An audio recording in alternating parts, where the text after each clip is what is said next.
Nasa labas.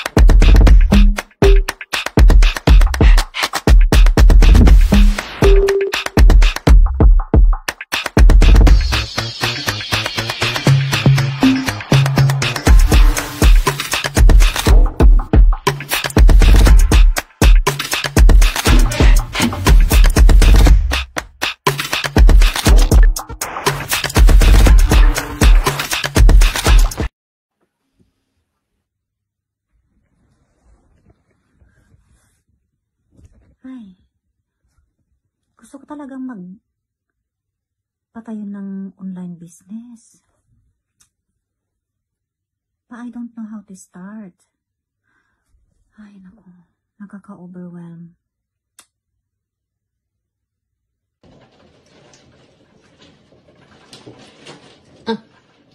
Online business ba ka mo?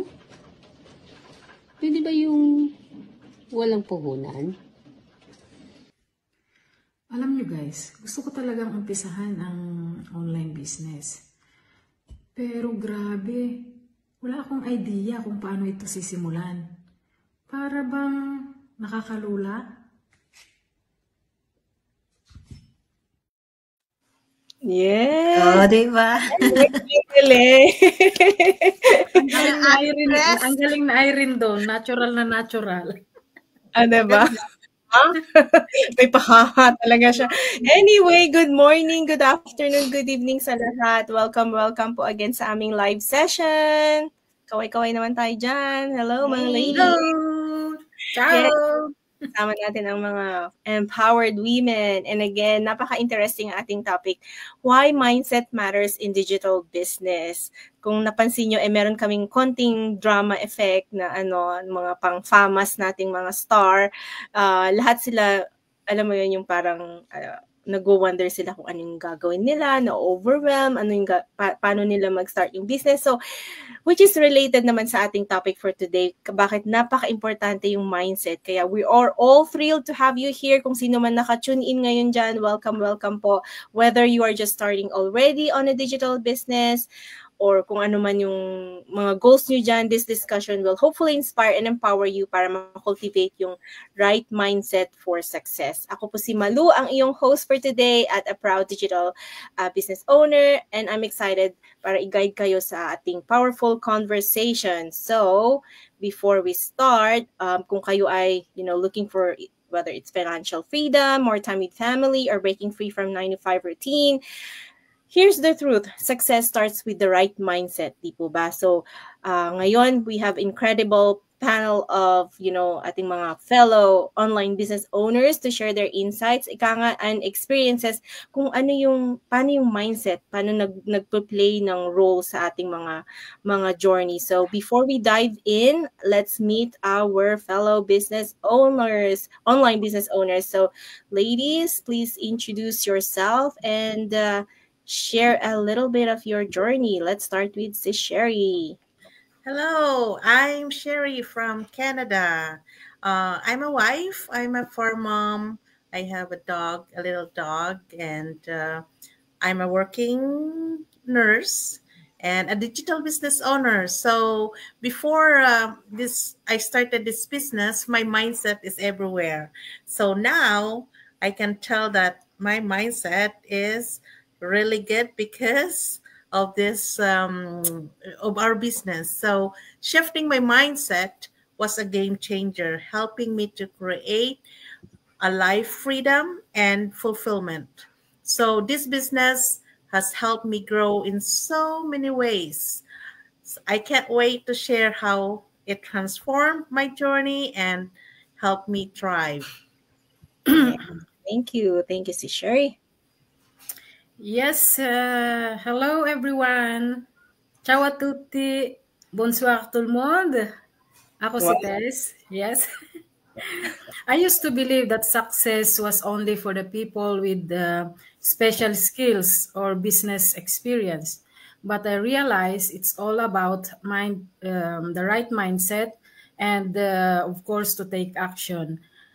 I'm here to share what I've learned so far.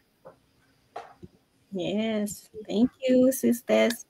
Oh, Welcome Hello back. everyone. Hello everyone. I'm Vicky from Italy. Today I will speak a little bit of Italian because perhaps I have some Italian followers. Buonasera, buongiorno a tutti. Volevo raccontarvi come sono messa, come mai ho iniziato questo digital business che lo chiamiamo un negozio digitale. Perché volevo avere la libertà di creare una tranquilla futuro per la mia famiglia. Però voglio dirvi, let me tell you, la mentalità vale tanto per iniziare, per fare questa business, questo negozio. Adesso io voglio condividervi come li sto facendo assieme ai miei partners in tutto il mondo, dall'America, dal Canada, c'è anche una qui di Roma, come ho cambiato la mentalità anche facendo un altro tipo di lavoro e entrando in questo mondo del digitale che dall'inizio non sapevo proprio niente. Adesso iniziamo con le storie anche dei miei partners in tutto il mondo. Aspettate quello che dobbiamo condividere e spero almeno che voi vi divertirete. Va bene? Buonasera. Grazie. Grazie. Kung meron din isang line to translate, ano yung sinabi mo in Tagalog? Nosebleed ako. No, io sono, ako si Vicky, gusto kong i-share sa inyo kung paano ako nag-umpisa dito sa ating digital business na napaka-importante ang mindset. Kaya ako ginagawa ito kasi gusto kong maging free at mag-create ng maayos na buhay ng aking pamilya. Pero gusto kong sabihin sa inyo, nangunguna lagi ang mindset. Basta makamit mo, kung gusto mong makamit ang mga bagay na gusto mo, ay mindset ang mag-guide sa iyo. Right. Grazie. Ako naman tayo sa US of A. Alright. Ako po si Faye. I'm here from South Carolina, USA. I am a wife, a proud digital business owner, a healthcare worker, and an immigrant of 14 years. Why is mindset is very important? You know, mindset is really everything in all aspects of our life. Everything what we do, mindset is there because alam mo yung kung negative yung mindset mo, talagang wala kang improvement na mararating sa buhay. Positive mindset attracts positive things. So, lagi nating isipin na whatever challenges, we just stay positive para makamit natin yun. At kaya ako sumali dito sa business na ito dahil gusto kong magkaroon ng life on my own terms. Yung hindi mo na kailangang magpaalam sa boss mo, hindi mo na kailangang antayin kung aprobado ba ang leave mo. Kaya pinasok ito. Yes. At first, parang ano yung mindset ko, pero I shifted it into positive. That's why I'm here right now. That's it. All right. Thank you, Sis Faye. All right. So are we guys ready to dive in? Let's start with a few questions here. First question is, why do you think mindset is the key to success in this business? So let's have Sis Sherry to take it away. Yeah, mindset is the key to success.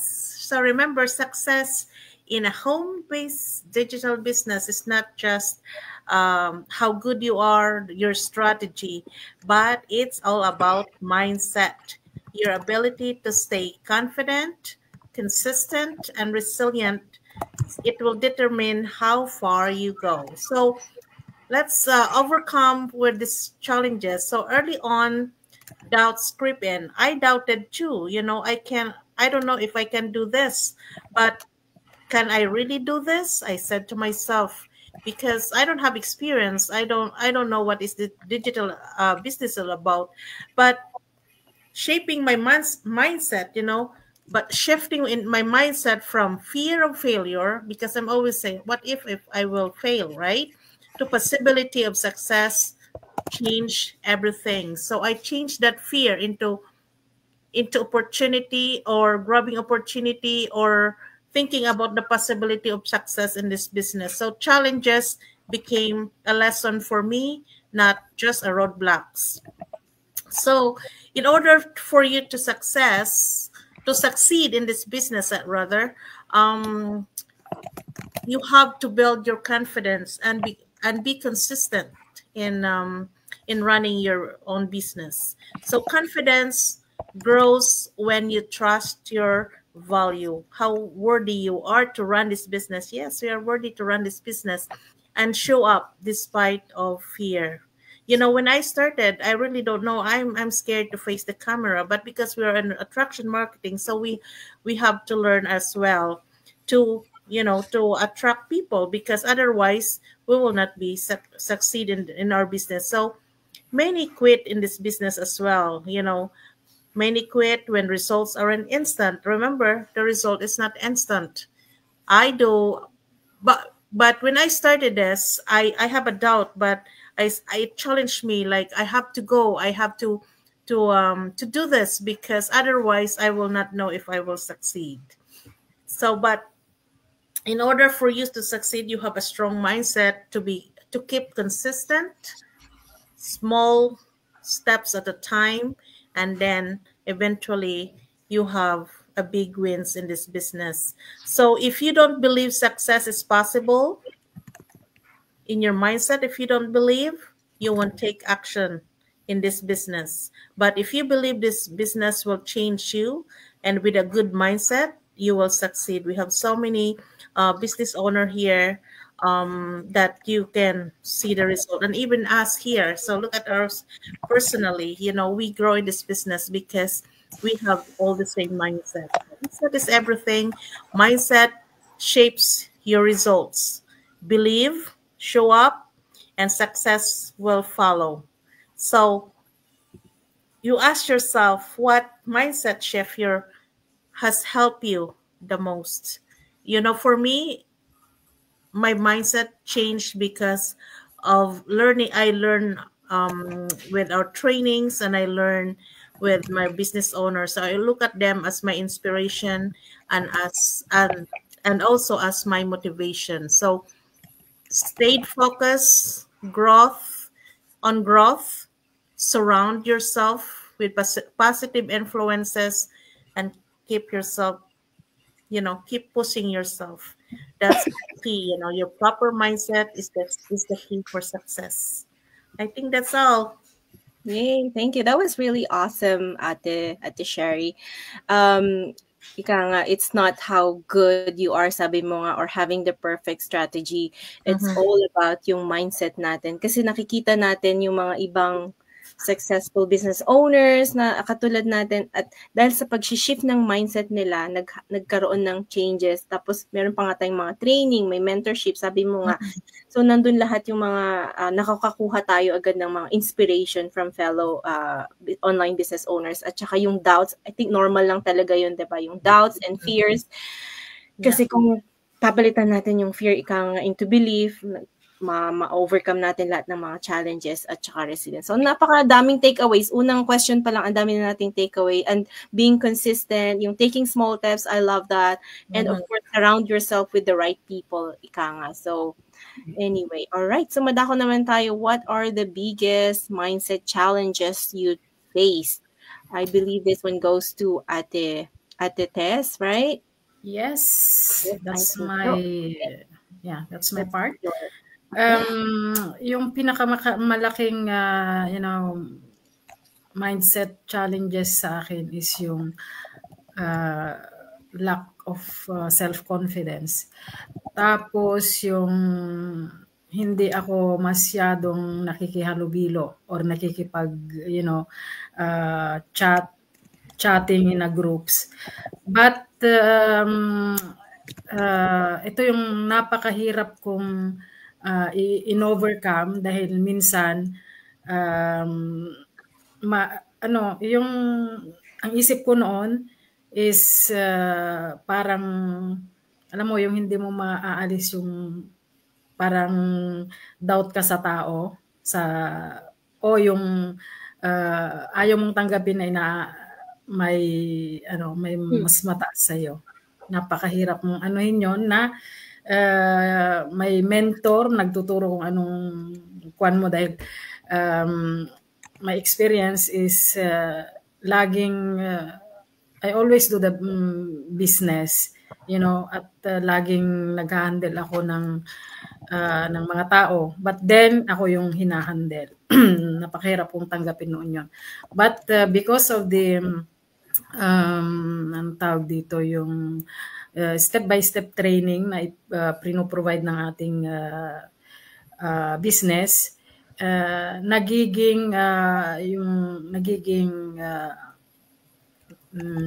yung mindset mo is nababago.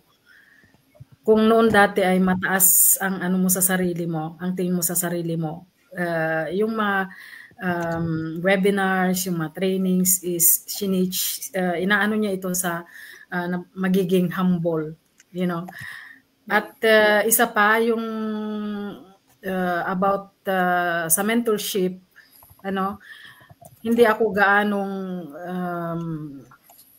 close sa aking, kung may gusto lang ako na tanungin doon sa mentor ko, doon ko lang siya chinachat. Hindi ko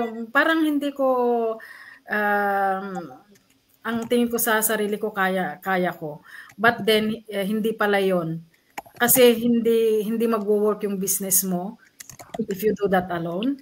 You need people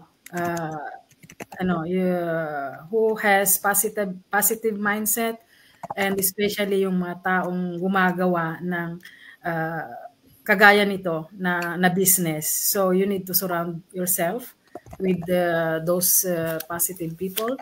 At ganun din natanggapin mo na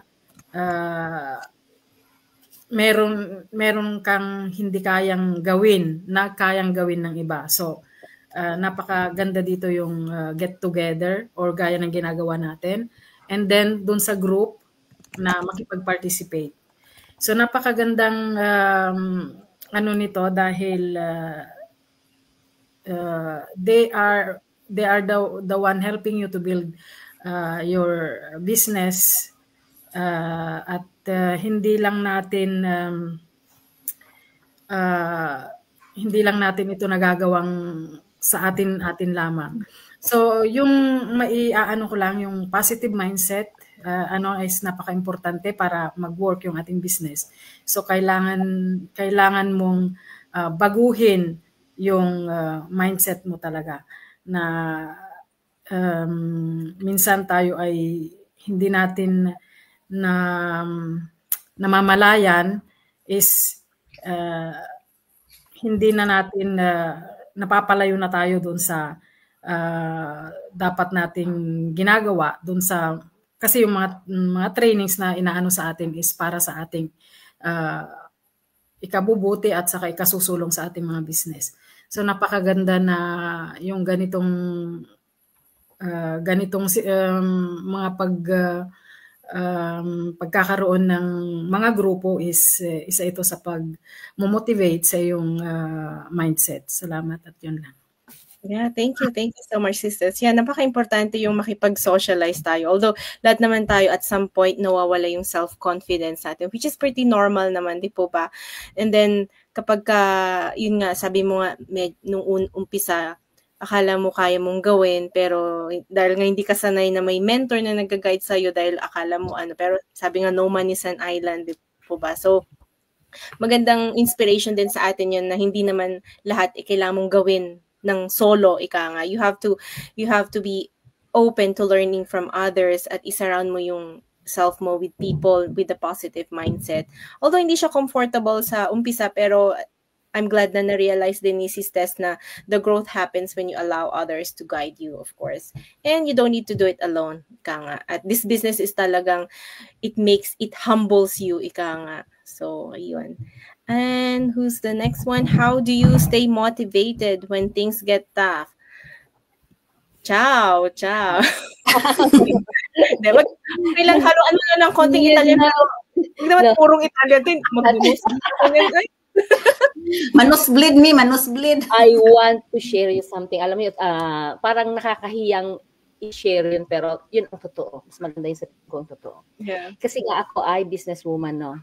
So, nung pumasok ako dito, I was running about money, no? Gusto ko laging instant result. Gusto ko talagang kumita ng ano. And sure. in this business ay mali yun. So, yung lahat ng mga yung sa training sinusunod ko, no. Pero yung gusto mong result ay it's not happening. 'Di ba ang hirap ng dating sa iyo na gusto mo kagad ay kumita ka na, yung hawak mo na kagad yung pera,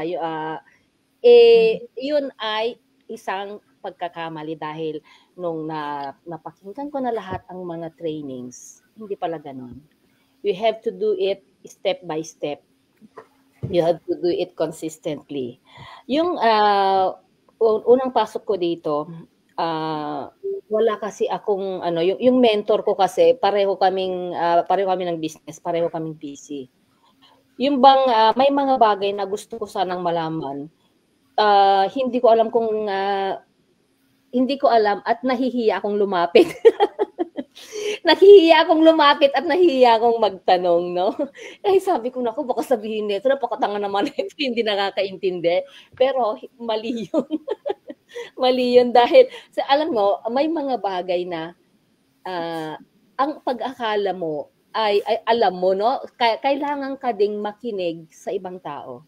You know, we have something to learn to everyone. Sabihin mo na yun ay mas bata sa'yo, ayun ay parang tingin mo ay hindi nakapag-aral. You know, may mga mapag-aralan tayo kahit sa bata. Kaya in this business, kailangan talaga na yung open-minded tayo. Pag may mag-share, never tell yourself na alam ko na yun, narinig ko na yun. Alam mo, pakinggan mo, may mga bagay na magiging tugma sa'yo. You know, may mga pagkakataon na ang dami ko nang ginagawa. Ang dami, wala man lang result na parang gusto ko nang mag-quit. Alam nyo ang aking solution dyan. Meron kaming weekly webinar na ang tawag namin mastermind, kung saan nag-share lahat ng mga tao kung anong ginagawa nila. Kasi katulad nga ng lagi kong sinasabi, I consider myself getting older, no? Sabi ko, naku, baka mahirapan ako noon. Pero doon yan sa mastermind namin, yan sa webinar na weekly na pinapakinggan namin. Marami pang mga older than me, 10 or 15 years older than me, and they are very successful. Yan ang nagbibigay sa akin na kung nagawa nila, magagawa ko din yun. Kaya, ang sabi ko, hindi ko isipin na ako'y matanda na mahirapan akong makamit yung bagay na yon. Dahil ginagawa ko tong business na to, dahil ang dami ko pang mga dreams, mga pangarap na gustong maranasan. And I know I can only attain that in this business. Okay, that's it. Yes, 100% yeah. Diba? Agree siya. Agree si Sis Fe. Time freedom. This is the business that will give you time freedom that you want. Yes, diba? Ang daming nakaka-relate, I'm sure, sa story ni Sis Vicky. Ika nga, age is just a number, pero again, andun din yung mga fears natin, andun din yung mga doubts natin na parang, baka hindi mo nga kaya. Pero paano mo malalaman kung hindi mo pa naman natatry, diba? Normal talaga yun. Yes, napaka-importante din yung pagiging open-minded. Hindi naman porke matanda ka na close na dapat, hindi mo na i-entertain yung mga ibang ideas. Kasi life is a constant learning, sabi nga. So no matter where you are in life, mapabata or whatever, it should not stop you. You should have to stay open and take those small steps at saka yung trust that your dreams are attainable. So I love when sinabi niya Sis Vicky na dahil itong business na to, ma-attain ko yung mga dreams ko, which I think everyone has that goal talaga with this kind of business, di po ba? Anyway, so what's our last question na? Sis Fe, what advice would you give to someone who's afraid to start this business? Okay. Ang may advice ko lang sa mga gustong mag-start ng business pero natatakot, huwag kayong matakot.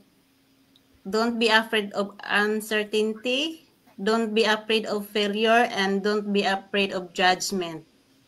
Kasi nag-cause ng roadblocks sa sa isip niyo. Shift the mindset instead of thinking about that. What if I can do this? Because even for me, I also have that feeling at first, but I shifted my mindset. Yung what if it doesn't work? So we will say, what if it works, So it's really the mindset setting that will change our life, because the uncertainty is, hindi natin ito ginagawa na mag-isa. We don't have to figure it out by ourselves. We have all the mentors and the community that will support us. And failure is normal.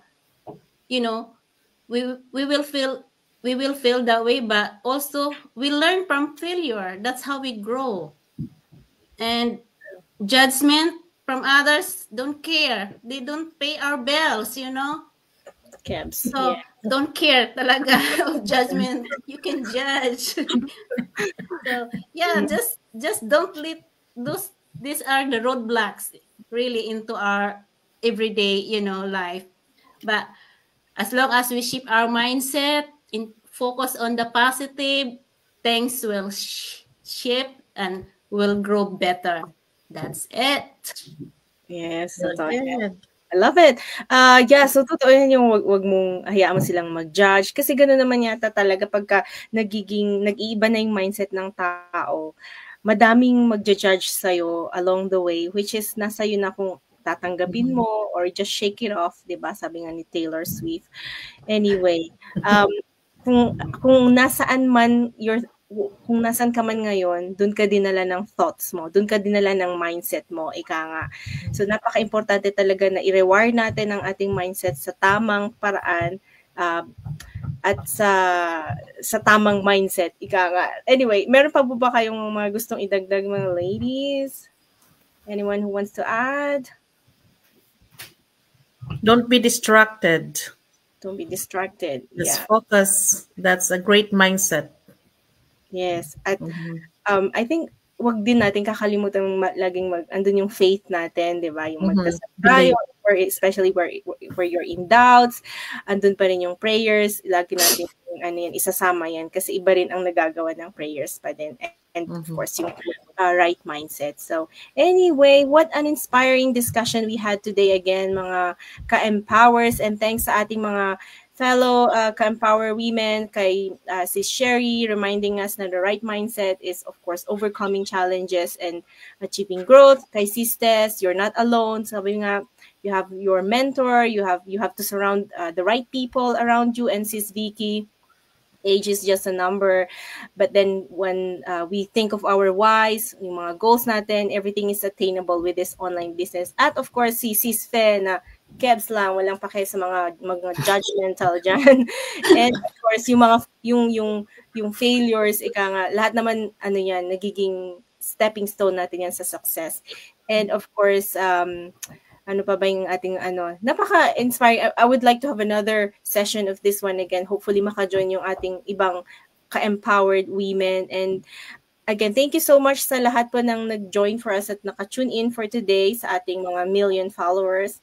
Why not? And if you're still doubting yourself, of course, remember success doesn't come without its challenges. Kailangan lang ng right mindset, kailangan ng support, kailangan ng consistent action para ma-achieve ang ating mga dreams. So don't be afraid to take the leap and start today because the journey is worth it. Ika nga. So, ayan. That's a very nice topic for today. Thank you so much, everyone. Thank you. Happy Women's Day pala sa atin. Happy Women's Day! Women's Day. Yes, happy Women's Day pala, Otot. Oh, diba? All right. Thank you. Thanks, everyone. See you again tomorrow. All right. Bye. Thank you. Bye.